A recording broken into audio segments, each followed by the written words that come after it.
Um, Good afternoon, everyone. Good afternoon, everyone. Welcome to the 13th edition of the Dasra Philanthropy Week. While the last decade has given us great reason to celebrate our economic progress, the devastating pandemic has forced us to confront our current reality.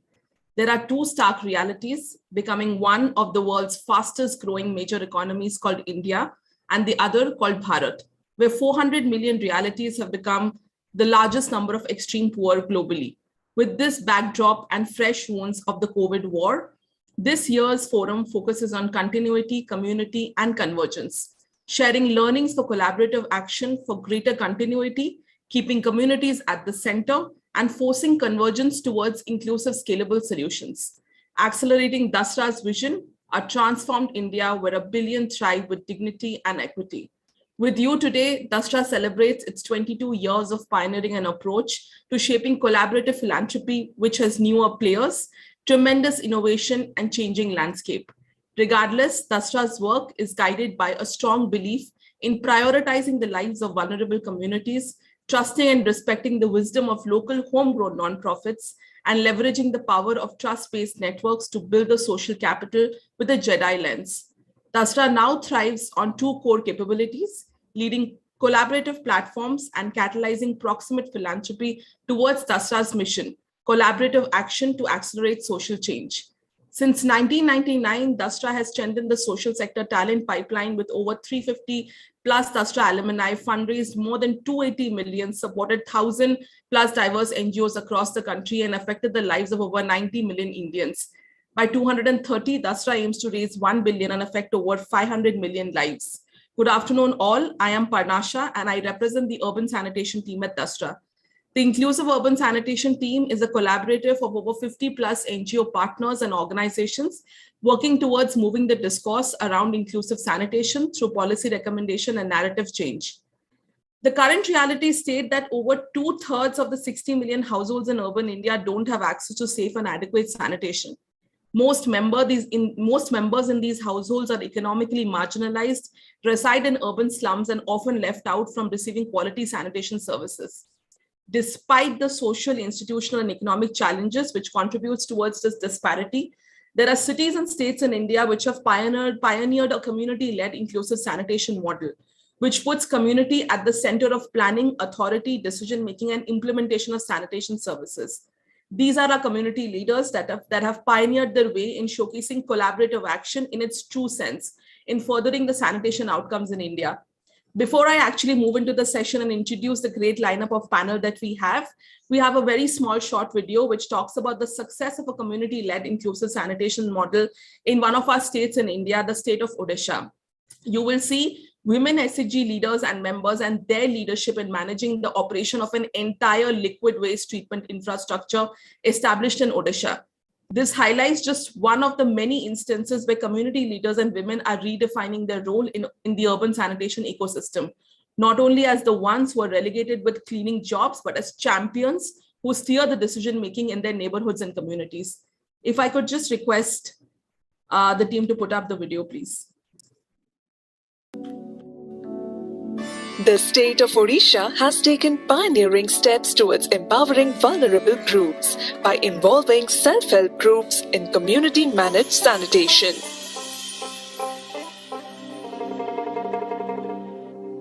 हम अग्रता self के member हैं। यहाँ पर 7,500 महिला हैं, 63 LF हैं।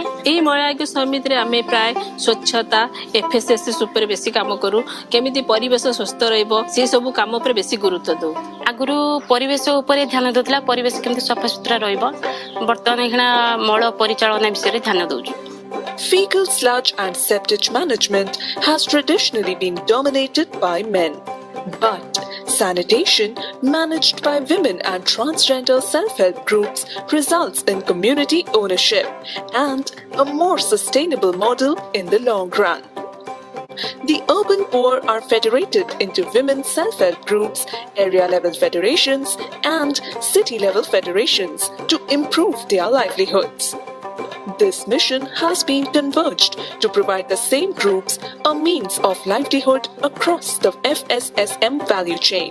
हम लोग 2 महीने पहले यहाँ पर ट्रेनिंग पर आ रहे थे।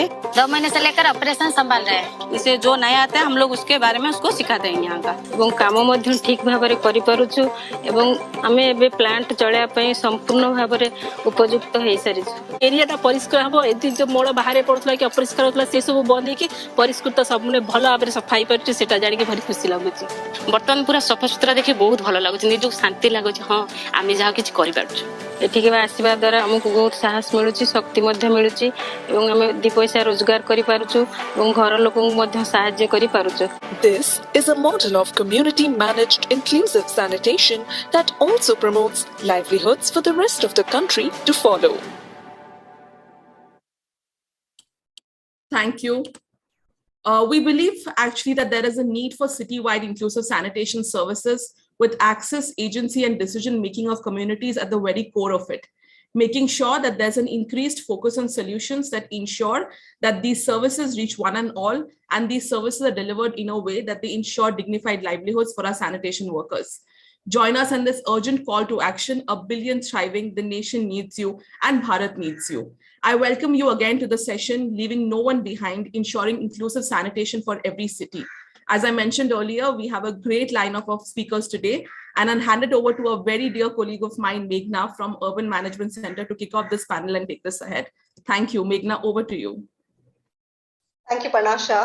I think, and we have had an excellent film to base the next panel session on, and I think that really sets up the entire context really well. मैं हिंदी और इंग्लिश दोनों में मिक्स में बात करूंगी क्योंकि हमारे जो पैनलिस्ट्स हैं वो अलग-अलग शहरों से आए हैं भारत के, सो उनके बेनिफिट के लिए मैं मिक्स करूंगी इंग्लिश और हिंदी में बात करने के लिए। सो जैसे कि पनाशा ने भी बोला कि हमारे शहरों को इंक्लूसिव होना है और इक्विटेबल होना है, बट इसका अर्थ क्या है अगर हम इसको समझे तो अगर हमें इंक्लूसिव का ये मतलब है कि अगर हमें हमारे सारे स्टेक होल्डर्स जितने हैं हमारे शहरों में, चाहे वो किसी भी इनकम इकोनॉमिक क्लास के, किसी भी आय वर्ग के हो, किसी भी कास्ट रिलीजन के हो, या किसी भी जेंडर के हो, या किसी भी एज के हो, हम उन सबको कैसे हम उनको एंगेज कर सकें ताकि उनकी जो प्रायोरिटीज हैं, उनके जो कंसर्न्स हैं, वो सिटी प्लानिंग, चाहे सिटी जब अपना बजट बनाती है, चाहे जब वो अर्बन लोकल बॉडीज, जो हम कहते हैं कि हमारे देश के ऑलमोस्ट 50% हमारे नागरिकों का सबसे क्लोजेस्ट फॉर्म ऑफ गवर्नमेंट है हमारी अर्बन लोकल बॉडीज। एंड जब ये हमारे नगर निगम हैं, हमारी म्यूनिसिपैलिटीज हैं, जब सभी स्टेक होल्डर्स को साथ में रह के जब हम अभिप्राय लेते हैं, उनके when we listen to their concerns and priorities, and ensure that they have access to also opportunities to unlock their economic potential, I think that's when we're really will achieve that no one is left behind. The other thing is कि ये जितने भी हमने stakeholders की बात करी, हम उनको not only as beneficiaries की तरह हम देखें, अगर SHG members हैं, हमारे community members हैं, but as equal partners हम उनको समझें, जो हमारे शहरों को क्वालिटी और एडिक्वेट सर्विसेज देने के लिए जो भी काम करना है, हमें इन स्टेक होल्डर्स को हमारे पार्टनर्स की तरह देखना है। सो आज हम सुनेंगे और आज हम और बात करेंगे। हमारे 3 बहुत एमिनेंट पैनलिस्ट्स हैं, अलग-अलग शहरों से हैं और अलग-अलग अपने अलग-अलग एक्सपीरियंसेस लेकर आए हैं। So we have a very esteemed panel, and I would like to introduce each one of them to everyone here. 2 of them are councillors, but from very diverse backgrounds, and one of them is representing an area level federation from Odisha. So even as councillors, we know that a lot of states have 1/3 of the reservation for women councillors, and in states like Gujarat, we have almost 50% reservation for councillors in urban local bodies. And similarly, अगर हम सारा SHGs जो self help groups का network और area level federations का हम अगर पूरा नेटवर्क देखें, पूरे देश में जितना अर्बन में बना है, तो तकरीबन आज करीब 7 लाख SHGs का ये नेटवर्क है, जिसका मतलब है करीब 70 लाख बहनें अलग-अलग 4000 देशों में, 4000 शहरों में ये जुड़ी हुई है इस पूरे नेटवर्क के through. And that's something that we'll this platform is something that we can really leverage to ensure that no one is left behind. So ये तो बहुत formal mechanisms हैं जहाँ पे सरकार के साथ रह के as counselors या as part of SHG federations ये stakeholders हैं, पर बहुत सारे NGOs हैं जिन्होंने ये बहुत अहम foundational काम किया है. And for example, हम CFAR का काम सुनेंगे next इसके जिस तुरंत बाद about the single window system, या हमने जैसे as part of urban management center हमने 4 शहरों में as at a settlement level, at an informal settlement level, कैसे एक settlement committee बनाई जा सकती है as an RWA equivalent, और ये कैसे ये समितियां कैसे urban local bodies के साथ रह के काम कर सकती हैं. So we have these entire, I think we have this entire range of formal and informal routes of such networks which exist, such platforms which exist, which now has shown that there is a lot that can be achieved when you have these platforms working with the urban local bodies towards ensuring that no one is left behind and that towards really inclusive sanitation in our cities. इसी के साथ मैं quickly introduce करूंगी आज हमारे panelists का. नमस्ते कुसुम जी. सबसे पहले मैं कुसुम जी का introduction करूंगी. ये जोधपुर से हैं और खुद एक कच्ची बस्ती है वहां पे, छोटी भील बस्ती जोधपुर में, वहां के ये रहवासी हैं और वहां पे इन्होंने एक एक्टिव मेंबर थी वहां की एक मिसाल सेटलमेंट कमिटी की, और ये सेटलमेंट में करीब 500 फैमिलीज रहते हैं. एंड इन्होंने वहां से काम शुरू करके फिर उन्होंने लोकल इलेक्शंस भी ये वो लड़ी, और now she is been elected as a ward councillor with the Jodhpur Nagar Nigam. And with her new position as the councillor, ये अपनी जितनी भी लर्निंग्स हैं और एक्सपीरियंसेस हैं from the age working as a मिसाल सेटलमेंट कमिटी मेंबर, वो अपने सारी कच्ची बस्ती की समस्याओं को आगे ले आती हैं. So welcome Kusum ji. Our second panelist is Vishnu ji, Vishnu Priya Behera, जो भुवनेश्वर से आज हमारे साथ जुड़ी हैं. नमस्ते विष्णु दीदी.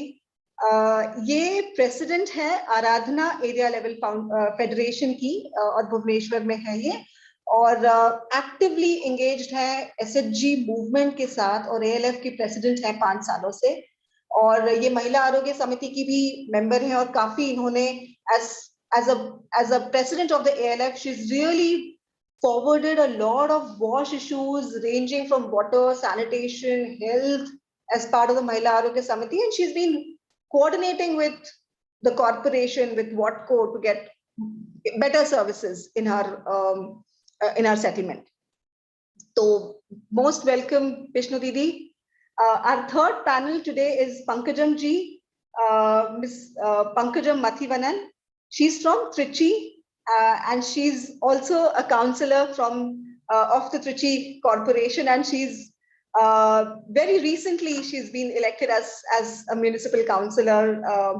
Before which she was working as a health supervisor for almost 30 years, and I think because of her work as part of being a health supervisor, I think she's been closely working with various informal settlements and low-income societies. And she's very well connected and very well aware of the kind of struggles that residents in her ward face, and especially even women in her ward face. So I think we'll be hearing and listening to all the three of them talk today. तो सबसे पहले कुसुम जी, आप unmute करेंगी Kusum ji?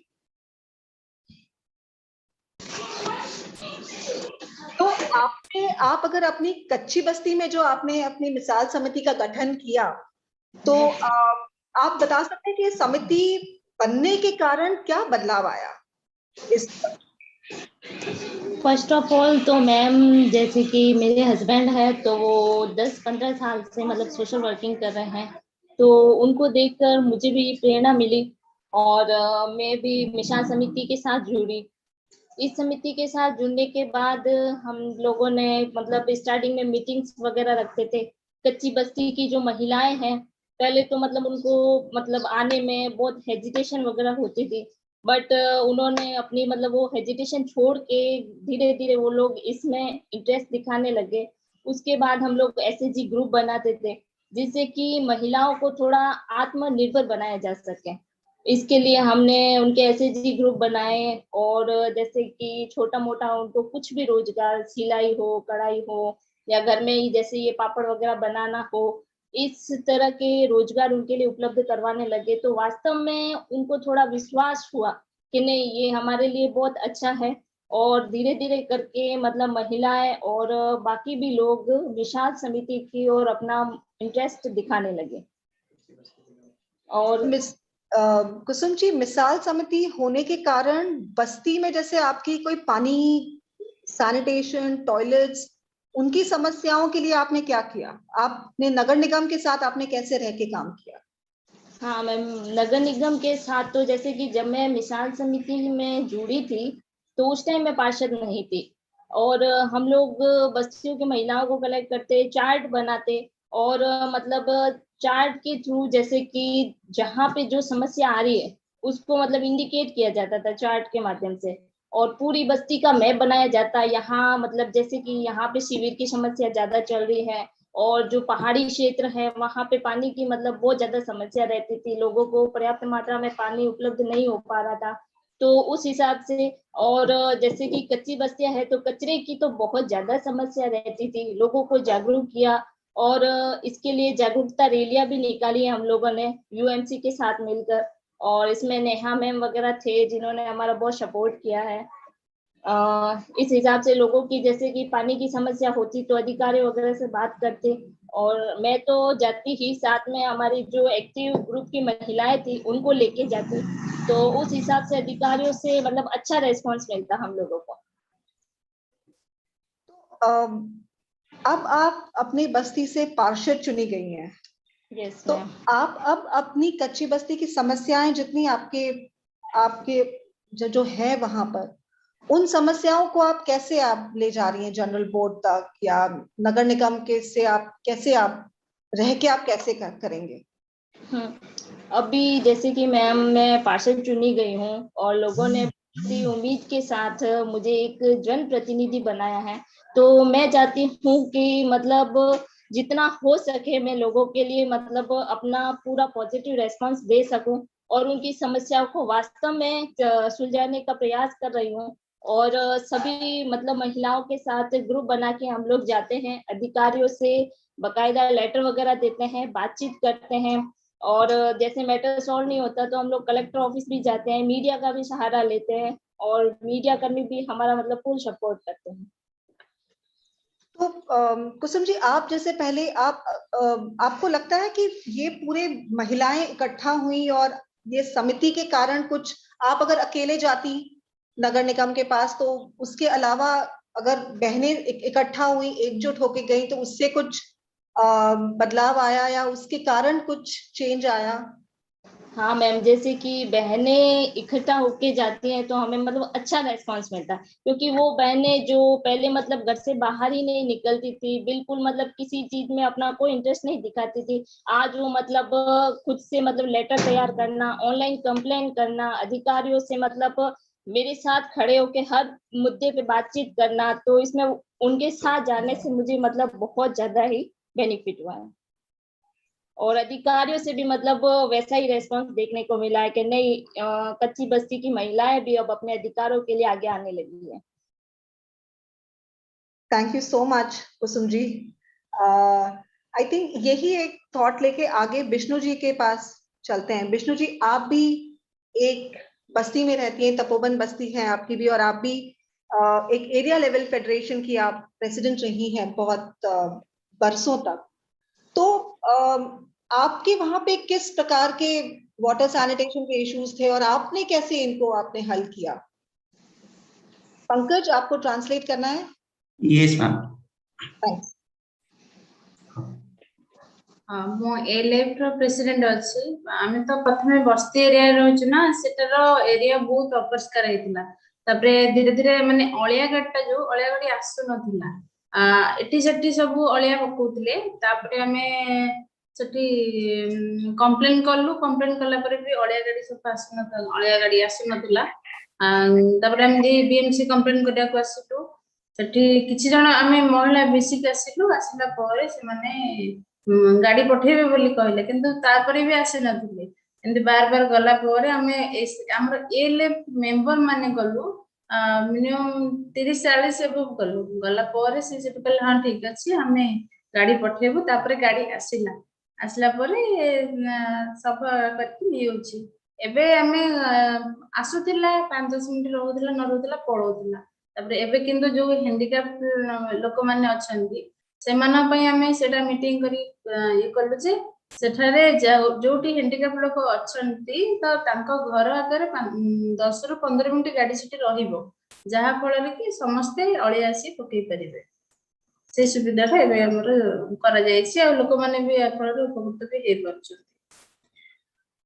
Actually ma'am Vishnu दीदी कह रही कि वो जो जहाँ से बिलोंग करती है वो एक बस्ती है जहाँ पर कचरा तो ऐसा ही पड़ा रहता था इससे पहले, मतलब कि वहाँ का सैनिटेशन सिचुएशन बहुत बुरा था। तो इसके बाद वो सिंगल भी 2-3 बार गई, बीएमसी ऑफिस गए थे, लेकिन वहां पर उतना ज्यादा इम्पैक्ट नहीं पड़ा। वहां पर 3-4 बार जाने के बाद फिर 30-40 माओ ने इकट्ठा हुए और सारे के सारे एसएचजी से मिलके एलएफ रिप्रेजेंटेटिव से मिलके एलएफ से गए वहां पर। उन्होंने सुने ये बातों को और फिर गाड़ी भेजे, लेकिन इसमें उनका जो सिचुएशन था सॉर्ट आउट नहीं हुआ, क्योंकि उनकी बस्ती में बहुत सारे ऐसे पीडब्ल्यूडी लोग रहते हैं, पीपल विद डिसेबिलिटी। सो वहां पर क्या होता था कि व्हीकल जाता था और चले, मतलब कि वहां पर खैर था नहीं था इससे पहले।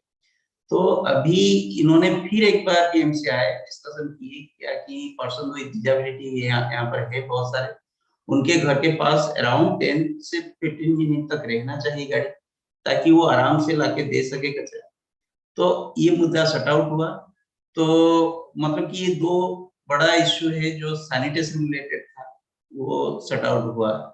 अभी वहां पर इतना कचरा नहीं है और घरों में ये भी सेग्रीगेट करके दे भी रहे हैं, ये अच्छी बात है। थैंक्स पंकज। पानी की भी समस्या थी क्या? और जैसे टॉयलेट्स या कम्युनिटी टॉयलेट्स, इसकी भी कोई समस्या थी विष्णु दीदी आपके बस्ती में? तो उसके लिए आपने कैसे किया? और दूसरा ये भी पूछना चाहेंगे कि जब आप एक ऐसे गठ बना के, आप एज अ ग्रुप आप बना के आप जाती हैं कॉरपोरेशन या गवर्नमेंट डिपार्टमेंट के पास, तो उनका क्या रिस्पॉन्स होता है? कैसे वो, मतलब वो ऐसा समझते हैं कि ये फिर कंप्लेन करने आ गए, या उनका क्या रिस्पॉन्स होता है आपकी तरफ?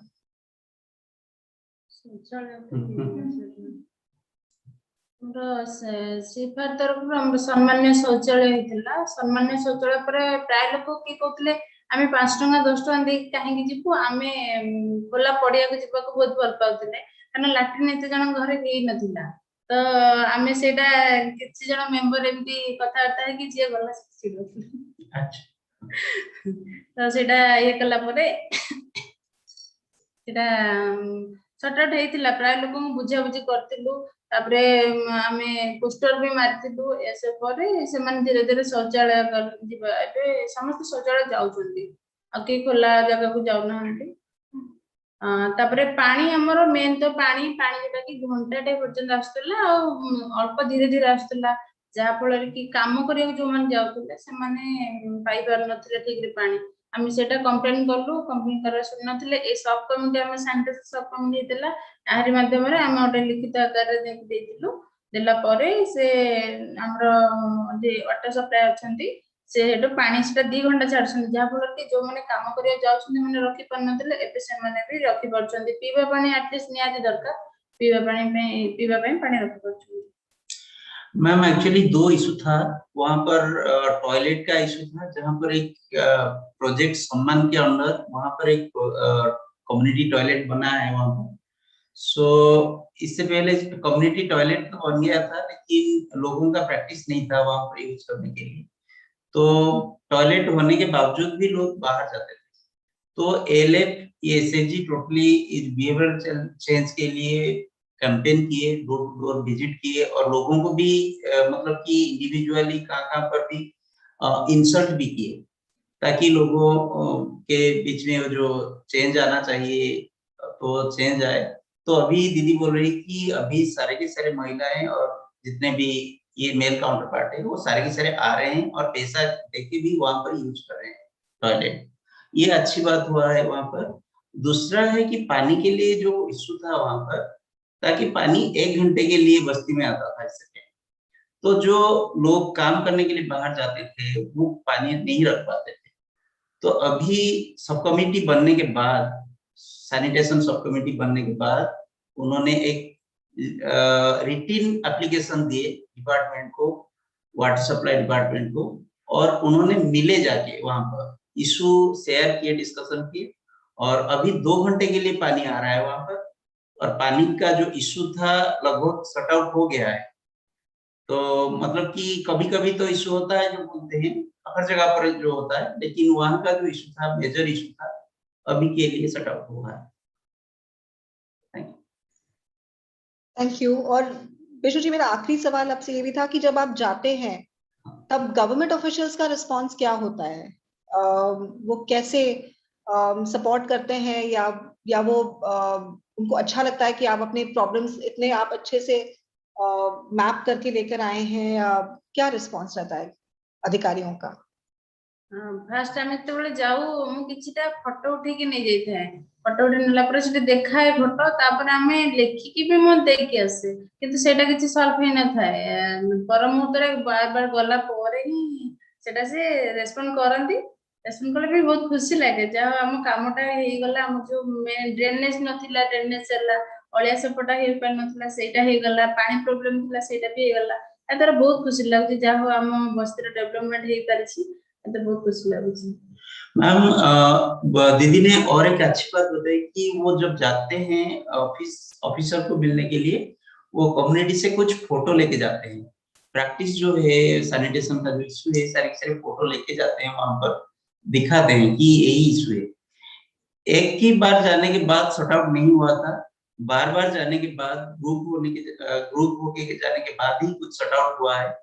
और एक बात भी है, उनका ड्रेन भी नहीं था। अभी दीदी ने शेयर की कि ड्रेन भी अभी कंस्ट्रक्शन हो गया है स्लम एरिया में, जहाँ पर इससे पहले नहीं था। पानी, ड्रेन और कचरा का जो हमारा यूबी या एलसीबी गाड़ी जाता है, वो सारी की सारी चीजें धीरे धीरे सॉर्ट आउट हो रहा है। इसलिए बहुत खुश हैं दीदी जो बोल रही है। Thank you, Vishnu Didi. Now I'll go to, I think my next question is for Pankajam ji, and Srinidhi, please help me translate that also. That I think ma'am has been very recently elected as councillor, and I think so. I think being a women ward councillor, so does she bring a different lens to see problems at the community levels as opposed to her male counterparts?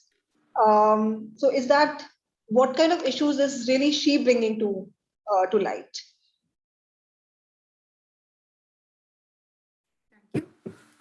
Ma'am, இந்த வார்டில் வந்து ஒரு lady கவுன்சிலராக நீங்கள் தேர்ந்தெடுக்கப்பட்டிருக்கீங்க. அதுவும் ரொம்ப ரீசெண்டாக தான் elect ஆயிருக்கீங்க ma'am. So ஒரு லேடி கவுன்சிலராக இந்த சமூகத்தில் இருக்கிற பிரச்சனையெல்லாம் நீங்கள் ஒரு புது கண்ணோட்டத்துடன் பார்ப்பீங்களா? எப்படி தீர்ப்பீங்க? இப்போ ஆண்கள் இருந்தால் அது வேற மாதிரி பார்த்துருப்பாங்க. இப்போ ஒரு பெண் கவுன்சிலராக நீங்கள் இது எப்படி இந்த இருக்கிற பிரச்சனையெல்லாம் தீர்க்க என்ன மாதிரி முயற்சிகள் பண்ணுவீங்க மேம்? வணக்கம் மேடம். நான் வந்து 35 வருஷம் ஹெல்த் டிபார்ட்மெண்ட்ல மக்களோட மக்களா பணிபுரிந்து வந்தேன். அதனால மக்களினுடைய அடிப்படை தேவைகள், அவங்களுடைய கஷ்டங்கள் எல்லாமே உணர்ந்துதான் வந்திருக்கேன். அந்த ஒரு நோக்கத்துல ஒரு பெண் கவுன்சிலரா நம்ம வந்தோம்னா பெண்களுக்கு உண்டான எல்லா குறைகளையுமே எனக்கு தீர்க்கணுங்கிற ஒரு மனப்பான்மை அப்பையில இருந்து இருந்து கொண்டே இருந்தது. அதை வந்துட்டு நம்ம வந்து ரிட்டையர்ட் ஆனதுக்கு பிறகு, ஓய்வு பெற்ற பிறகு நம்ம வந்து சமுதாயத்துல எந்த இதுவும் செய்ய முடியாது. அதற்குன்னு ஒரு பொறுப்பு வந்தால்தான் மக்களுக்கு தேவைகள் என்னங்கிறத நம்ம செய்ய முடியுங்கிற நோக்கத்தோட இதுல இறங்கி மக்களுக்கு அடிப்படை தேவை வசதிகள் அனைத்தையும் செஞ்சு தரணுங்கிற நோக்கத்தோட நான் வந்து இதுல வந்தேன். ஸ்பெசிஃபிக்கா ஏதாச்சும் பிரச்சனை ஏதாச்சும் நீங்க ஒரு லேடி கவுன்சிலராக எடுத்துப்பேன். அடிப்படை தேவைகள் மக்களுக்கு வந்து நான் வந்து இருக்கிறது வந்து ரூரல் ஏரியா தான், ஆனா கார்பரேஷன் வீட்டில் வருது. நான் இப்போ வசதியான மக்கள் வந்து வசதியா எல்லாருமே அவங்க வீட்டிலே எல்லா வசதிகளையும் வைத்து வாழ்ந்து கொண்டிருக்கிறார். ஆனா நம் மக்களுக்கு வந்துட்டு வீடு மட்டும் சிறியதாக தான் இருக்கும். மற்ற தேவைகள் அனைத்துமே அடிப்படை தேவைகள் எதையுமே வெளியில வந்து செய்யக்கூடியதாக இருக்கு. இதனால வந்து சுகாதார கேடுகளும் கொஞ்சம் வர்றதுக்கு வாய்ப்புகள் இருக்கு. அதையெல்லாம் தீர்த்துட்டு அதுக்கு உண்டான வழிமுறைகள் என்னவோ அதை செய்து தரணும் சமுதாயத்துக்கு அப்படிங்கிற நோக்கமும் இருக்கு. Thank you, ma'am. So what ma'am is telling is that she's been working in this field as a health supervisor, as a nurse for nearly 35 years. So she's been working closely with people already. So she understands the challenges that people face, being one with the people, she understands the challenges people face. And even though she retired as a health supervisor, she didn't want to stop out there. And she felt that only when she takes up another additional post, she didn't want to stop there. She took up this post so that she can continue serving people. That was her aim. With that aim only, she took up this post and she wants to serve the people. And what she's telling is like, the ward she is in is, even though it's Trichy Corporation, there's a lot of, it resembles a lot of rural areas as well. And even there are a lot of rich people, they have large houses and all. But she's talking about the marginalized community whose houses are very small, and it's not feasible for them to have all the facilities within the house. So they have to step out a lot. And when they have to step out, that's when we need to look at the community, the society. And there are a lot of chances that if that place is not the public places are not clear, they don't have this adequate public amenities, then people will face a lot of health problems. And that is what she wants to address, and she wants to help the people in her area.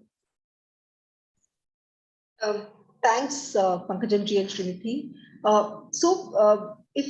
When we had spoken earlier also, Srinidhi, with Pankajamji, she had mentioned about this 100 days program and what she really wants to do and achieve as part of these 100 days program as part of the counseling. So can ma'am talk a little bit more about it? What are her views and what are her priorities that she really wants to focus on? Ma'am, 100 days program nu எடுத்துக்கிங்கல ma'am. அந்த 100 days programல எது வந்து உங்களுக்கு முன்னடியா எடுத்து வச்சு பண்ணனும், அந்த 100 days programல எது இம்பார்ட்டன்ட்டா நீங்க முன்னாடி எடுத்து பண்ணனும், அத பத்தி கொஞ்சம் பேசுறீங்களா ma'am?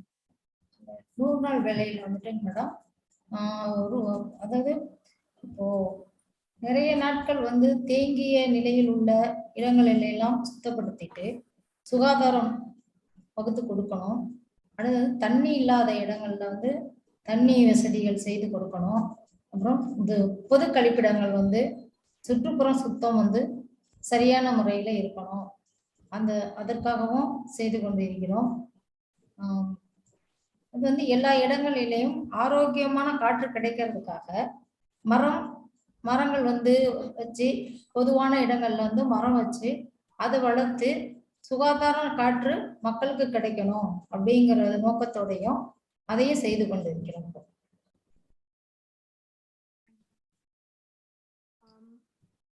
So in the 100 days program, what are her priorities? First is she's like there's a lot of stagnation of water which causes dirt and all that. So first priority will be cleanliness, to keep the surroundings clean and all that. And secondly, she's also looking at water supply for all. That is one of the priorities that she's looking at, supplying water to all. And then another priority is these community and public toilets. They want to maintain it clean and healthy for everyone to use, operation and maintenance of these toilets. And finally, also she was talking about pollution, air pollution. Like, the air is not like, we need to improve the status out there. And so their aim is to plant a lot of trees so that, there is more greenery in the city, and also, we don't face a problem of air pollution. So these are some of her immediate priorities in this 100 days program. Thanks, Srinidhi. And I think one question also, Srinidhi, I think that being a woman counselor, does she think that the kind of issues that she is really bringing out are going to be different than her male counterparts? And does she think that that we bring a different lens to see problems at community level? Ma'am திரும்பி அந்த நீங்க ஒரு lady கவுன்சிலரா இருக்கிறதுனால இந்த பிரச்சனை எல்லாம் அது கொஞ்சம் ஒரு ஆணுக்கு மாறாக நீங்க ஒரு லேடி கவுன்சிலரா இருக்கிறப்ப என்ன மாதிரி பிரச்சனைக்கு எப்படி புதுசா அதை பாப்பீங்க மேம்? ஒரு புது கண்ணோட்டத்துடன் பாப்பீங்க இல்ல புது பிரச்சனையை எடுத்து பண்ணுவீங்க? ஏன்னா லேடியா இருந்ததுனால உங்களுக்கு இன்னும் நிறைய சேலஞ்சஸ் தெரியும், இந்த கம்யூனிட்டிலயும் நிறைய ஒர்க் பண்ணிருக்கீங்க மேம். அதனால ஸ்பெசிபிக்கா ஒரு லேடி கவுன்சிலராக நீங்க என்ன பண்ணணும்னு நினைக்கிறீங்க? என்ன மாதிரி பண்ணுவீங்க? லேடி கவுன்சிலர்னாலும் நான் ஏற்கனவே மக்களோட மக்களா இருந்ததுனால மேடம் நிறைய ஆபீசஸ்கள்லயும் நான் கீழே வேலை பார்த்துட்டு வந்திருக்கேன். அதனால இப்ப வந்து கார்பரேஷன்ல இருக்கிற அமைச்சர்ல இருந்து மேயர் வரல எல்லாருமே இருக்காங்க. நான் ஏற்கனவே சுமூகமாக பழகிட்டு வந்ததுனால இது எனக்கு வந்து பெரியதா தெரியல. அந்த ஒரு காரணத்தை வச்சுட்டு நான் எல்லாருக்கிட்டையுமே சுமூகமா பழகி எல்லாருக்கும் நல்லது செய்யணும், மக்களுக்கு அடிப்படையான வசதிகள் தேவைகளை அவங்கள்ட்ட கூறி அவங்களுக்கு எல்லாமே செஞ்சு தருவாங்கிற ஒரு நம்பிக்கை எனக்கு இருக்குங்க மேடம். அந்த ஒரு இதுல நான் பெண் கவுன்சிலரா இருந்தாலும் எனக்கு ஆணுக்கு சமமா செய்ய முடியுங்கிற ஒரு நோக்கம் என்கிட்ட இருக்குங்க மேடம். பெண்ணாக இருக்கிறதுனால புதுசா ஏதாச்சும் பிரச்சனை நீங்க எடுத்து பண்ணணும்னு நினைக்கிறீங்களா மேம்? பெண்ணாக அந்த பெண்ணாக இருந்தாலும் ஒரு குடும்பத்தை வந்து பராமரிச்சு கொண்டு வர்றதே பெண்கள் தான் மேடம். எந்த ஒரு குடும்பம் பெண்களால பராமரிக்கப்படுதோ அந்த குடும்பம் நான் பார்த்தது நல்லாதான் மேடம் இருக்கு. அதனால பெண்கள் வந்து அறியாம இருந்தாலும் அவங்களுக்கும் அதை எடுத்து கூறி அவங்க குடும்பம் முன்னேறதுக்கு என்ன வழியோ அதை தேடி தரணும் மேடம். அந்த வீட்டுல உள்ள ஆண்கள் ஏதாவது தவறு பண்ணாலும் அவங்கள கூப்பிட்டு நான் வந்து அழைச்சி அவங்களுக்கு அறிவுரையும் கூறி அவங்க ஃபேமிலி நல்லா இருக்கணுங்கிறதுல நான் முக்கிய கவனமும் செலுத்துவேன் madam.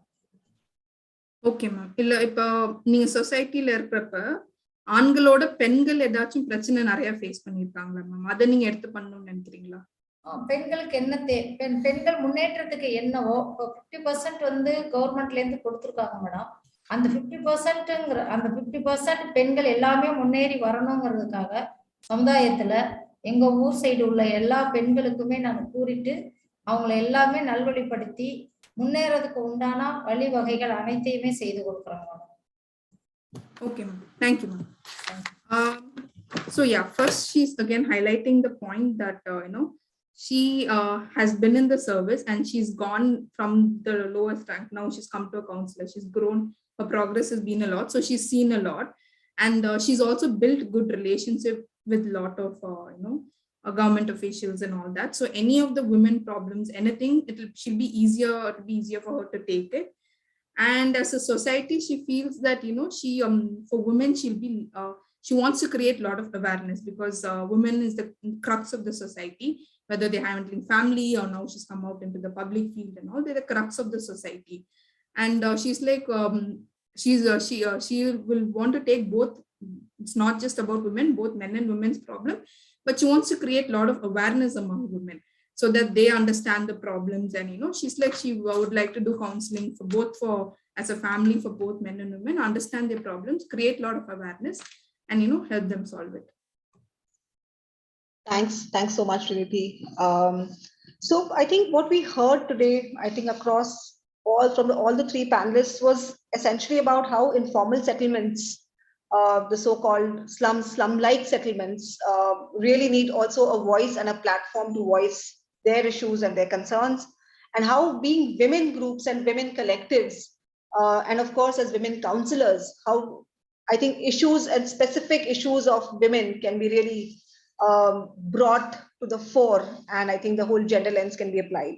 So what is really required is, I think, that we need platforms for such community voices to be heard, so that there is a two-way dialogue between our urban local bodies and urban poor or low-income populations. And such platforms, NULM, the National Urban Livelihoods Mission, has been supporting creation of such platforms through the area level federations, the various subcommittees that are there at the area level federations, or even through the Shehri Sahbagita Manch, or even through, like I mentioned earlier, through NGO-led initiatives such as a single window system or such like the missile settlement committees. But I think the biggest enabler has to be the government to enable such platforms and to provide that space to engage with all stakeholders so that their voices and their concerns can be heard and that they really become partners in the entire process of providing inclusive sanitation.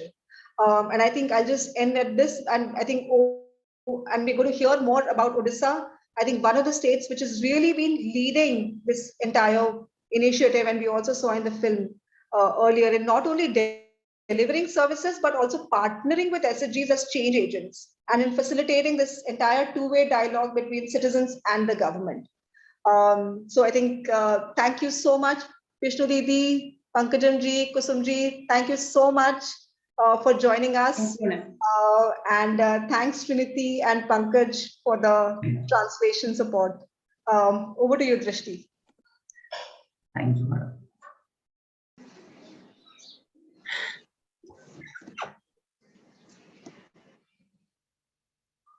Thank you, Meghna.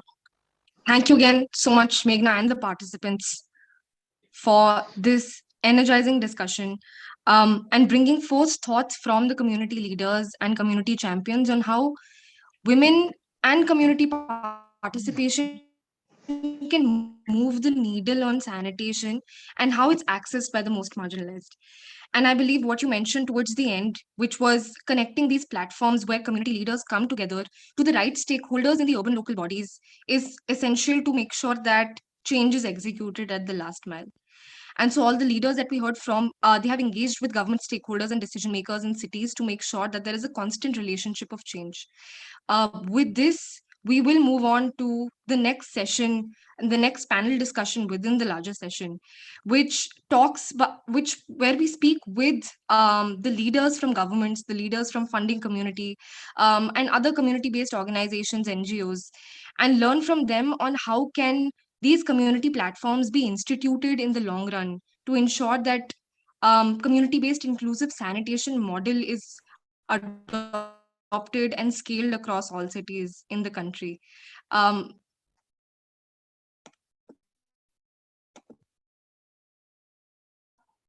And with this, I'll hand over to Bhavna. Sure. Thank you, Drishti. Good afternoon, everyone. Welcome to the next part of the conversation. Leaving no one behind, ensuring inclusive sanitation for every city. It's a pleasure to be moderating the next 45 minutes with key stakeholders, influencers, who are responsible for delivering inclusive sanitation. There are many insights that we're hoping to hear, for informing our future directions. I am Bhavna. I work with the water sanitation practice at EY, Ernst & Young. I also co-lead Inclusive Task Force at National Fecal, Sludge and Septage Management Alliance. Our collective efforts on inclusive sanitation are leading us to achieve our commitments to sustainable development goals on water sanitation, gender equity, sustainable cities, communities, decent work and economic growth, and many others. Sustainable growth can be achieved when we are inclusive, taking everyone forward in the journey. We are talking about being intentional in our approach to include women, marginalized communities, sanitation workers as partners, as the panelist in the earlier session talked about basis their own experience, and what Meghna mentioned, that what are the examples and demonstration in practice we're seeing with inclusive sanitation coming to the force. As part of our works, we've seen many pilot projects successfully delivering results. But I think as we move forward in the mature stage of sanitation, what is needed by us is to hear on how some of the pilots have been successfully translated into scalable models when we're designing policies, guidelines, implementation programs. Critical questions that we are hoping to find answers to, and I'm glad that we have some of the very eminent panelists today to help us find answers to the questions like, what is the pathways to inclusive sanitation? Are there community-centric models which are sustainable in the long run? if funding organizations, governments, civil society organizations are to partner, what that partnership model may look like. Are there any lighthouse cities models that we can learn from? And how do we prepare our cities for sustainability and continuity of the momentum of inclusive sanitation? As we heard in the earlier session from community functionaries, women councillors, an ALF leader engaged in the safe management of sanitation value chain. In this particular session, we will continue our discussion with the decision makers and influencers responsible for delivering inclusive approaches in sanitation. Understand what the various pathways for reaching the common goal of inclusion are. It's a pleasure to have three panelists who are joining us today, who have been visionaries in their own spaces for delivering inclusive sanitation at scale in an institutional manner, which is designed to last beyond, the pilot or next few years, but which is designed in a systemic manner to sustain.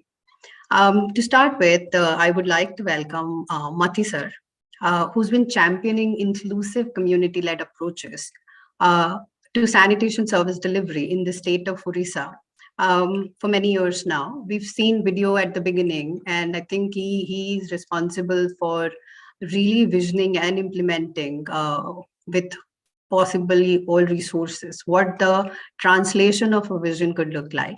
As the Principal Secretary, Housing and Urban Development Department, he's led many initiatives for inclusion and equitable sanitation. Welcome, sir. The second panelist is Sakshi, who is the program officer at Bill and Melinda Gates Foundation and is a passionate advocate for institutional strengthening and systemic approaches to inclusion and sanitation. Thank you for joining, Sakshi, today. We look forward to hear from you. And last but not the least, Akhila. She's been a true champion of working with the community voices, really demonstrating community empowerment and inclusion at the ground. So really happy that three of you could join and, there for us to hear and learn from your experiences. To get us going on the conversation with the decision makers, Mati sir, I would like to open up that, Orissa has been a front runner in engaging women collectives in urban sanitation across multiple areas of fecal sludge management, solid waste, really understanding the need and coming up with sanitation workers welfare scheme, amongst many other initiatives. I think it would be of great help for the audience here to understand and hear from you, about the initiatives. What are the leading lessons and insights from these programs that we could gather and contextualize it, as we look at other states and cities.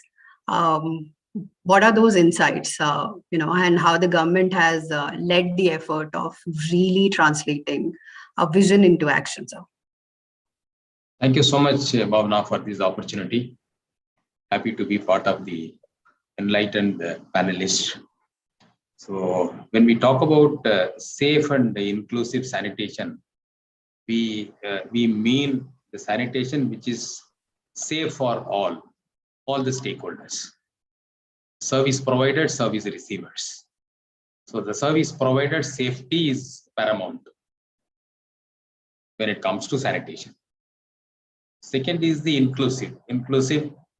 By inclusive, we say that we don't leave anyone behind in the sanitation, leaving no one behind. That means every area, every city, every sahi, every habitation, every house should be connected to your sanitation spectrum. Your value chain should not be left out, irrespective of whether it is accessible or inaccessible, or that's immaterial to you. You don't leave anyone, any house, any family, any part from the sanitation interventions. So when we talk about inclusive, we should also think about the equitable inclusivity. It's not that we provide, but we don't provide equitable service. We provide higher services in the posh area, and we provide nam kevas in the slum areas, low income settlements. It should be qualitative and to the need. We should meet the sanitation requirement of every area, depending upon the sanitation load. So when we talk about the sanitation load, the challenges, if you talk about the load, then the market areas and the high, footfall areas would have the high load. So you have to have a differential approach for them. When it comes to the habitation residential, then obviously the slums, the low income settlements, the informal settlements will give you more challenges. So it won't be an low hanging fruit for the administration, for the city administration. Generally, the approach would be to ignore, neglect, to overlook those areas. So if you overlook those areas geographically, you will be, you will have the satisfaction of covering about 80% of the city. But that 20% where you have the low income settlements, highly dense slums, but demographically it would have a higher weightage. Population wise, it would have a higher weightage. You can say, as if you take Bhubaneswar, almost 40% of the urban population lives in the slum areas. The geographically slum areas will be in less than 20% of the total Bhubaneswar geographical area. So that's the kind of skewed land use pattern in the cities. So we cannot afford, even if the challenges are more. So we have a very focused approach for handling the sanitation issues in the slum areas, whether it comes to solid waste management or liquid waste management. Another important aspect is that when we talk about inclusivity, equitable nature of sanitation, then the need for community partnership or community involvement, community participation comes if you have to achieve sustainable sanitation. If you engage a private contractor and then you go with a tender, all those things, then that's a different thing. So the focus would be more on the billing and the payments. The focus will not be on the quality of sanitation. If you have to achieve quality and in a sustainable manner, it has to be completely with community partnership. And the state believes in it. And we implemented that model throughout the state in all. So it's not on pilot basis. The entire state itself is a pilot for us, for any of our initiatives. Again, leaving no one behind. In pilots, you will leave some places, right? But when you take, when you implement something on saturation basis, then the entire state is your pilot. You move ahead. Maybe we'll start in few, learn from the experiences and then scale up. And the time lag between the first phase and the subsequent phases would be the least. The first phase is basically to roll out your model, learn from the experiences, and then fine tune your strategy and come up with a blueprint and roll it out to cover the entire state. That's the approach we have been following. Whether it is slum upgradation, whether it is solid waste management, whether it is septage management, or whether it is 24/7 drink from tap, the same approach Odisha has been following. So as I said that for the low income settlements, for the slums, we have a focused approach for the solid waste and the liquid waste management, and specifically suiting to that geographical areas to address those constraints, and the communities are part and parcel of our strategy.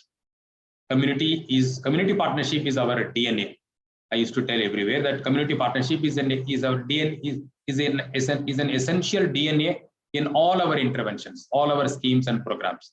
In sanitation too, they are all our septic treatment plants are operated and managed by the community partners, self-help, women self-help group and transgender groups. All our solid waste management facilities are operated and managed by our women self-help groups, rack pickets, and transgender group. So similarly, our slum upgradation program is anchored by the Slum Dweller Association. So community partnership is the essence of our interventions, and in sanitation too. Here I end. It has been a very long one. Sir, I picked up a few references, but I think I'm going to come back to you. I think I'll move to Sakshi. Sakshi, I think specifically as You've been involved in designing and delivering many programs in sanitation. I think what might be useful for us to hear from you is what has been your experience, being part of such planning. Second is when you fund, what are the key indicators of successful outcome? And specifically, what's the view, from a donor funding community on inclusion? Well, there are many layers to that question. So I'll try and answer a few things. I think, just for reference, the sanitation program at the Gates Foundation is very much focused on helping urban areas in the country treat their fecal waste, because that's where we believe the largest public health outcome lies. And I must say that we've been talking about fecal sludge management for a long while. The country has progressed. What we didn't notice is in our approach itself, we were leaving behind communities because we were looking at fecal sludge management as an infrastructure problem and not as a service delivery challenge. And now that thinking, and Odisha is a huge example of that, has moved to a much more inclusive sanitation service delivery approach, which Mati sir has laid out in some of the examples he shared. And I think it's very easy for us to say that let's fix fecal sludge management, even though that's taken a long time for that to happen as well. But the bigger challenge is to see how everyone's covered through that sanitation delivery. Again, equity is important, that the urban poor and the most marginalized, also who suffer the most due to bad sanitation in cities, should not bear the overload of paying extra for the sanitation service as well. There should be equitable cost to attach to it as well. So some of those things we realized over our journey are important. And those are indicators we start to pull back in as we have made investments in the sector. We're now moving our fecal sludge management approach to looking at citywide inclusive sanitation approach, which is basically service delivery in an inclusive and equitable manner. The indicators that we look through is again on access, on decision making or an agency for all the vulnerable groups. So urban poor, marginalized women, all the intersectionalities should have equitable access to sanitation service delivery. They should have platforms where they can voice their challenges, and also on platforms should be represented so that they're taking decisions for their city, etc. And the slum dwellers associations, the Shehri Sabhagita Manch, all the examples that also Meghna talked about in the previous session, the ALFs, those are places where platforms have been created for this kind of inclusive sanitation service delivery pathway. And the third piece, so access, service, decision-making agency, and what Mati sir has also now spoken about is on community participation in service delivery itself, which is where they are front and center. Some of these communities participating in sanitation sector, delivering that services, running fecal sludge treatment plants, creating livelihoods for themselves, getting empowered. Right? So some of those indicators on access, decision-making / agency, and on service delivery is what we look for as we look at our investment-making designs. And why we do that is because this is the only way it's going to be sustainable.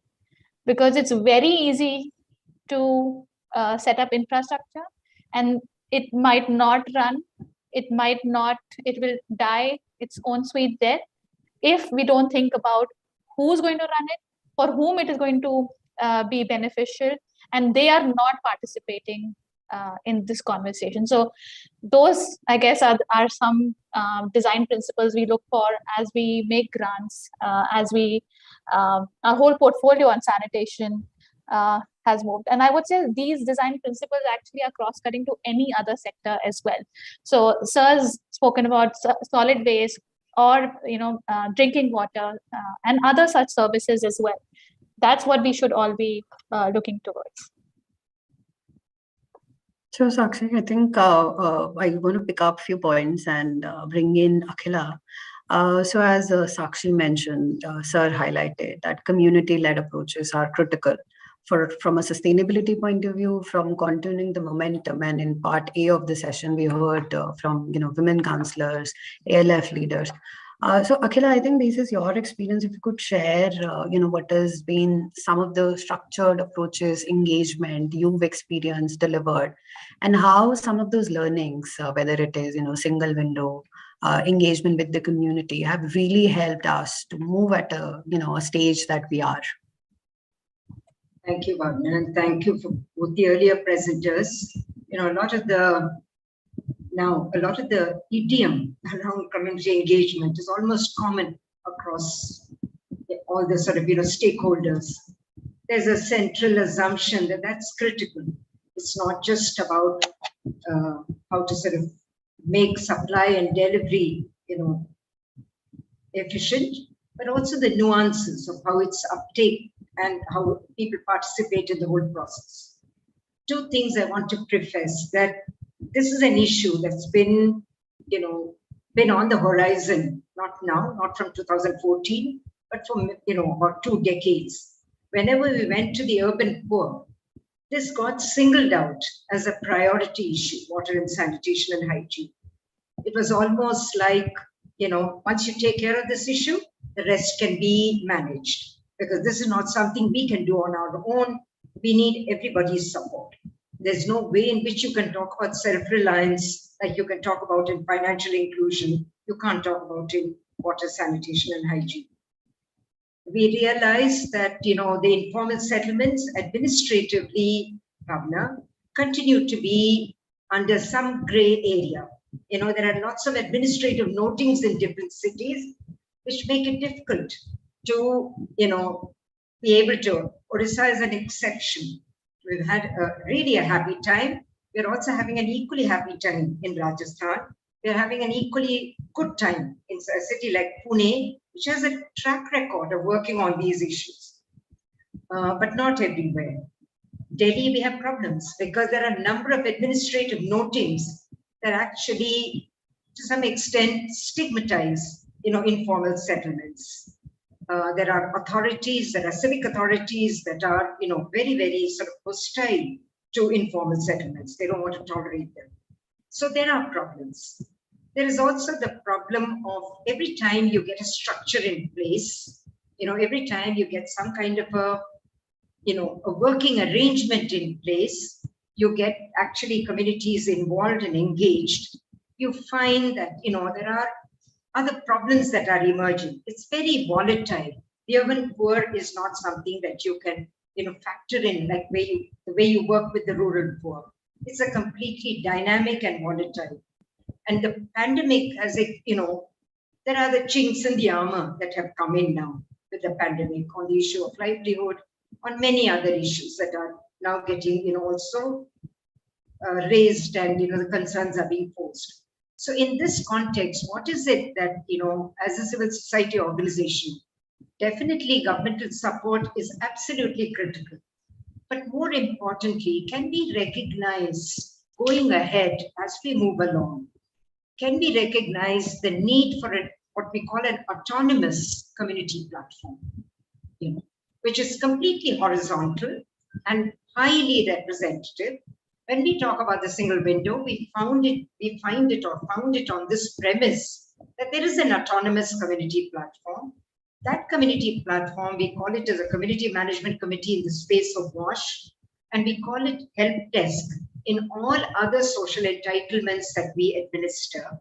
And the basic principle of this is that it represents every group that is there within that settlement.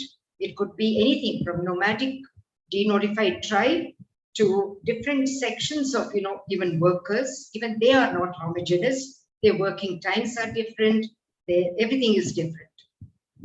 So the first thing is, can be recognized as autonomous community platform. The community articulating its own priorities. The community is sort of, giving expression to different, and there's a lot of, healing process that happens. It's not just about getting into something new. There's baggage that they've carried over the years, and we're very often stigmatized as illegal, illegitimate, not to be there, intruders, interlopers. All of that has been sort of, stamped on them. So how do we sort of heal all that process and bring them into the mainstream, ensure that they have their, right and dignity? The minute we do that, then, fusing it with all the structures that Mr. Mathivanan has actually set up on the ground, all the verticals. It could be frontline workers, it could be ALF, it could be your Maud Kalyan Samitis, it could be your Basti Vikas Samitis, Sakshi was also referring to. All of that can be partnered with, and partnered with a sense of, personhood, that I'm talking about myself and the constituency that I represent. We've partnered with all of them. Every moment we are partnering with them. Vishnu Priya has been part of many of our initiatives in, Bhubaneswar, starting from Project Samman. And there is, the community, there's no proprietorship in community. It's not government community or CSO community or donor community, it's community. And that autonomy needs to be recognized. So that's the first thing. We have partnered with them. Now, what is this partnering, Bhavna? We keep talking about scale.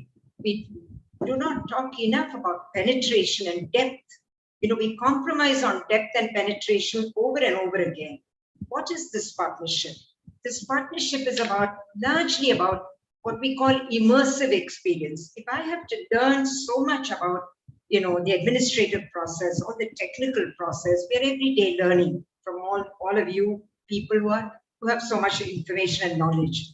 But there's also something that you have to learn about when you're, planning something which is human-centric. So a lot of that trust and respect that you need to build with each other is so critical. And how do you do it?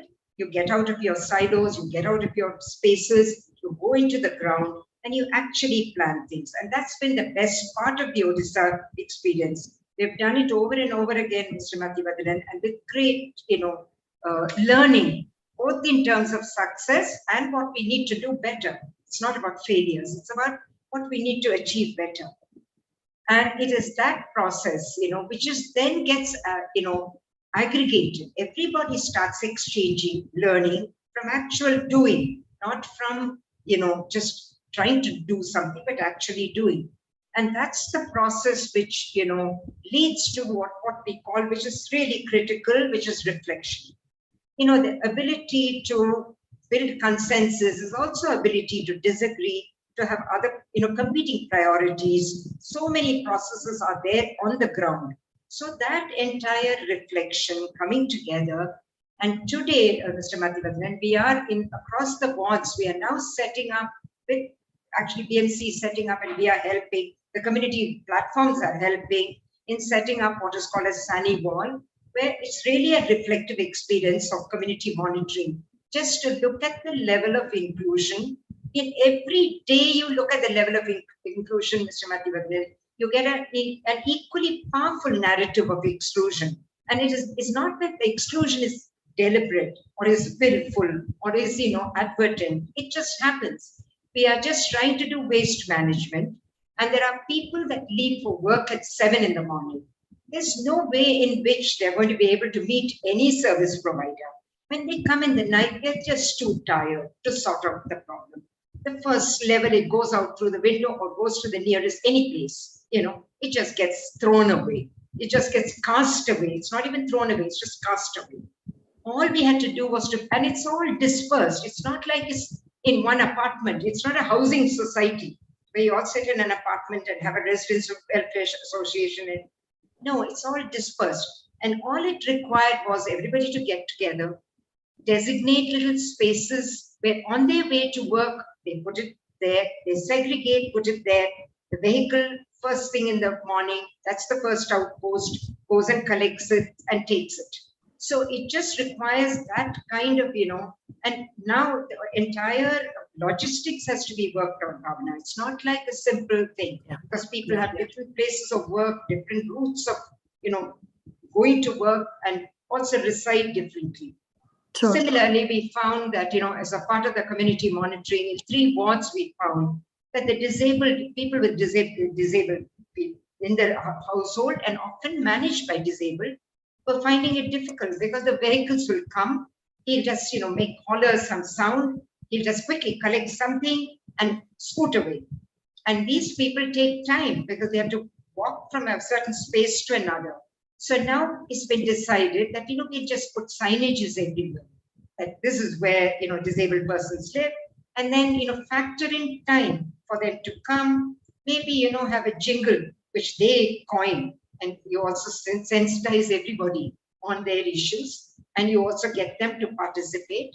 We are looking at further, strengthening the process, even segregation and all of that, which is made, Akhila, if I can come in here, I just wanted to pick up on 2 points that you mentioned. One is mainstreaming inclusion, and second is integration.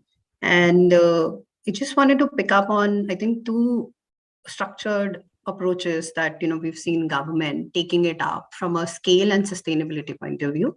One is the financial aspects, whether it is in terms of looking at the development work, it is looking at the business models, etc. And which is where I would request Mati sir to maybe come in and speak a bit about what are the kind of financial sustainable mechanism we've put together.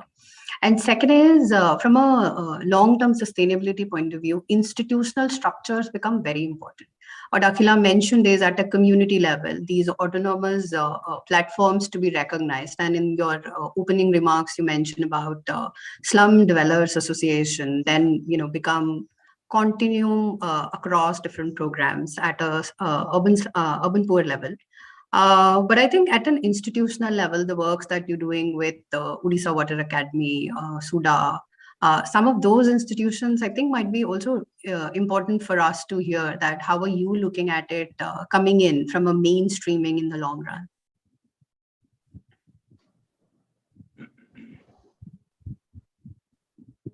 Yeah, we recognize that the services are to be charged, and the services, the payments have to be made by the people who avail the services, irrespective of the income level. But the service fees will be differential according to the size of the living space and their ability to pay. So we have a differential payment structure, and we are planning to,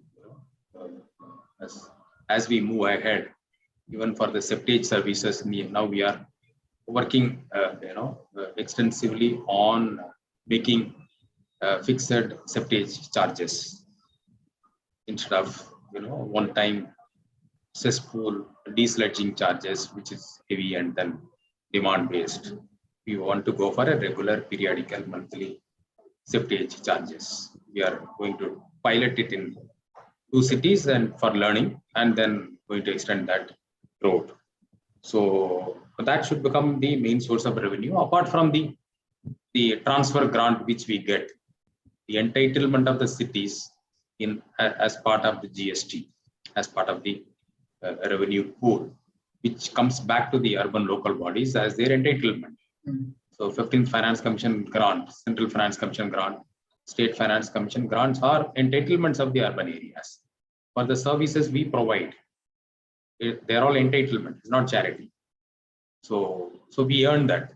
We provide the infrastructure, we provide services, and we create that part of the GDP, and a part of the revenue income comes back to the urban local bodies, and the urban local bodies and the residents have a right over it. So a part of that is earmarked for providing the basic services, including the sanitation. Sanitation services earmarked, so exclusively meant for it. So Finance Commission grants provide for it, and then that amount is utilized for that, apart from the user charges. So that should lead to the sustainability. We don't find any problem in sustaining the sanitation services because of financial resources constraints. So because we have gone for a low cost model, both our model is the low cost, low capex and low opex model, including the water supply also. So we don't feel threatened by the increase in the O&M or the energy costs. We are in a comfortable position. We'll be able to sustain it. The second thing what I would like to point out that is when we talked about the equitable, inclusive sanitation. One point I left out, that we have declared all the cities open defecation free. All cities. So all cities means inclusive. All areas, including the slum areas, we have declared as open defecation free. There is a calculation by which you calculate it, and then you declare that if X number of houses are attached to a community toilet, or in the absence of individual household toilet, public toilet or a community toilet, then that party is eligible, that ward is eligible for getting it declared as open defecation free. But that's in letter, not in spirit. But in reality, if you say that, even if you say that those many houses are tagged to a community toilet, it is unlikely that all the houses will start using it, and that community toilet will be able to cater to their requirement when they need it. Because the toilets are required at the peak of the morning hours and a part in the evening hours. So the ability of the community toilet to cater to the surge in the demand in the early morning hours is again questionable. Second thing is that, again, the habits of the people to the open defecation and the scope available in the medium and small towns, the open areas available, which encourages open defecation in the absence of a very strong bill. So that problem we have now in fact taken up seriously, and then we are trying to address it. And this is part of our Jaga mission, our Biju Adarsh Colony program, where we have it has about 9 ingredients or 9 critical amenities and services to ensure that the habitat is an Adarsh habitat, Adarsh colony, with all the necessary infrastructure, amenities and services. And the IHHL, the individual household toilet, is one of the components we have as part of the 9 verticals.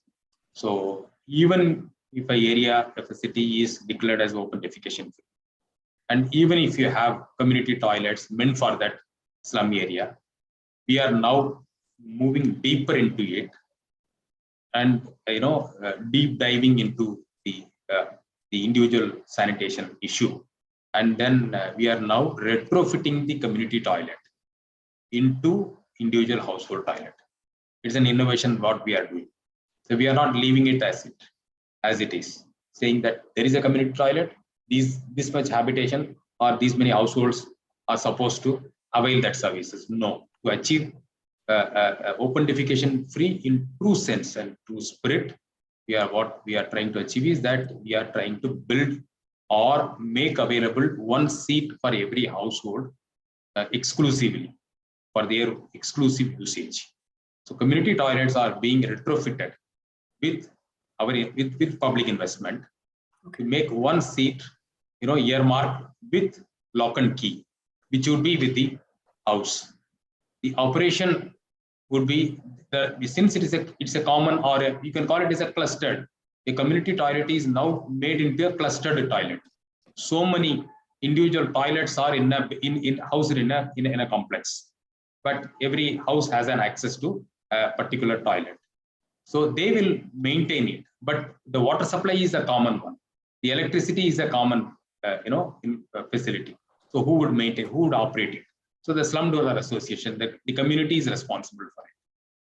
And 25%, you are aware that 25% of the municipal budget is earmarked for the urban poor in Odisha by statute through an amendment. So that 25% entitlement is now a part of it is being shared with the Slum Dweller Association, and that fund would be utilized for maintaining the clustered toilet or the S2L community toilet, which are now clustered IHHL.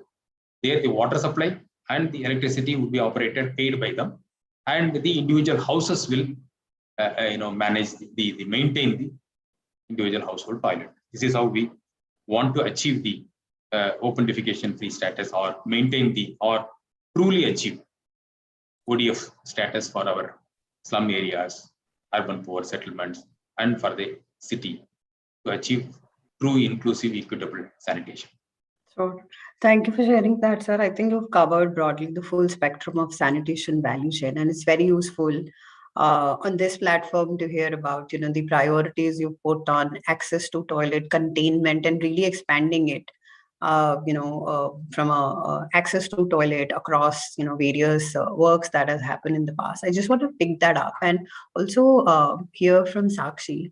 As you're looking at partnerships, integrated approach, mainstreaming, inclusion, and on this platform of Dasra, we do have potential donors who might be interested to look at collaboration partnerships in sanitation for inclusion. What do you think are some of the areas, from a sustainability point of view, or maybe future partnerships, collaborations that you think, are available for us to partner with, practitioners, areas of future collaboration in that space?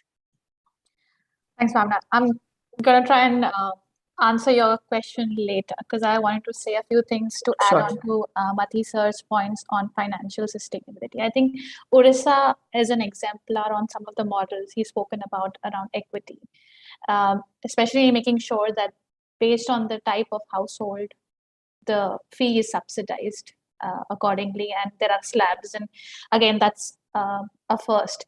But I do also want to say that there are some other models that we're seeing which might be relevant for all of us to know about, which again are based on the principles of equity. An example, of course, that's happening in a couple of cities of Maharashtra is the conversation around sanitation tax, which is linked to the property tax of the household. So it's proportionately divided depending on whether you're urban poor household or slightly middle class, upper class household. And it's because it's an annual sanitation tax, it kind of gets subsidized for the urban poor. So that's a model we should be looking at, combined with what we talk about as scheduled desludging. And I'm not going to go into details of that model, but it's important that we have those things also. We're looking at those models in the sector to make sure equity is realized. Another piece that I think helps move this conversation on inclusivity and equity is that we need resources dedicated. And again, Odisha, 25% of the budget is dedicated for the urban poor. I don't think that resource is planned in other states and other cities. So that's an example that we have to look at. But there's also accountability, which you spoke about, institutional structures.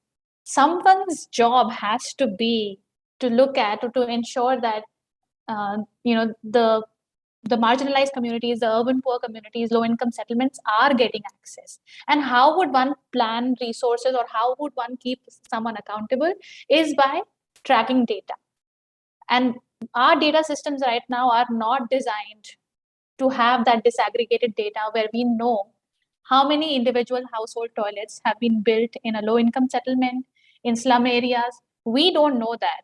And those indicators and similar indicators are what we as a foundation want to track as we design our investments, but also how cities should be tracking this disaggregated data. So some of the data systems should work.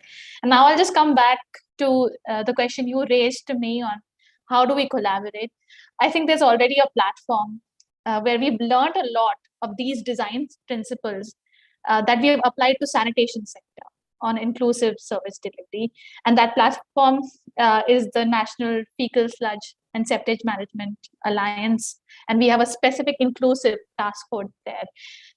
This is an open call to like-minded individuals, donors, practitioners to come join that platform. At least we are happy to share what we have available in terms of inclusive principles and checklists and tools, etc., that are not just relevant for sanitation, both for you as a donor or a practitioner, but as a government, but across different sectors, and we'll make sure that the beneficiaries will get everything. And it's equity, it's inclusivity, and all the intersectionalities that Akhila has spoken about. So that's already an existing platform for anyone to come join as an observer or to learn from, and that's a pitch I'm making today. And I'll pause there. Thank you, Sakshi, and of course, Mati sir and Akhila. I think in next couple of minutes, I'm going to summarize the key highlights which have emerged as part of this discussion. Of course, as part of the decision makers, policy makers, program implementers. We've heard, the successes by way of community-led approaches, participatory platforms, autonomous community platforms, Akhila, that you called out specifically, which is also recognized as part of, going forward. Where would we have accountability fixed? When we look at different functionaries across the value chain responsible for delivering safe sanitation and inclusive sanitation works. So I think some of the key highlights, those have stood out as part of the inputs, the experience sharing is around access, agency, decision-making, participation. And I think towards the end, what Sakshi highlighted, accountability. I think it's also critical for us when we look at inclusive sanitation, and happy to share that, there are citywide inclusive sanitation principles available. A translation of that is happening in the state of Odisha, wherein we'll have a practical guide to really break that down to what happens in a city. And a starting point to that is data, access to gender disintegrated data across the value chain. Similar to that, when we look at it from the point of view of income disparities, the program interventions designed for urban poor, community representatives, and also, some of the integrated thinking coming in the state of Odisha, like Jaga Mission, working together with Mukta, which is the wage employment program, looking at sanitation workers specifically, to really address some of the, historical social barriers created. So I think all of that coming together is giving us a clear pathway that, these are the principles for us to envision. If I am a city administrator, I am a state administrator, what is that core principle looking like? How does those principle translates into action? And as we hear Sakshi, Akhila, and Sir describe, partnership, collaboration, and integrated approach is critical for us to, design as a pillar to then base our inclusive sanitation on. So I think with that, I thank the three of you. I think very, very critical aspects, practical insights brought forward as part of the discussion. I think, the tools, method, journey, and learning platforms are available. And what is important is, we bring all of that together and take that journey on the inclusive sanitation, wherein we are adhering to the principles and delivering on the outcomes on water sanitation, gender equity, sustainable cities, and some of the sustainable development goals, which are critical for all of us. That we are intentional and mindful in our approach. So with that, I thank the three panelists for spending time and really bringing out practical insights basis your all experience. So thank you so much. And with that, I hand over to Drishti. Thank you. Thank you very much, Bhavna, and thank you to all panelists from this session and from the previous session to make this entire discussion a success. Thank you all for taking the time to be a part of this session. We hope you found it informative and interesting. Before we end, could I request you to please participate in a short feedback poll, which might be flashing on your screens right now. I request the co-host participants to not end poll, and we just wait for the other participants to respond on the poll, and then we can end from our end. And while you take this poll, please do tune in to Imagining the Future of India, which is scheduled at 5 p.m.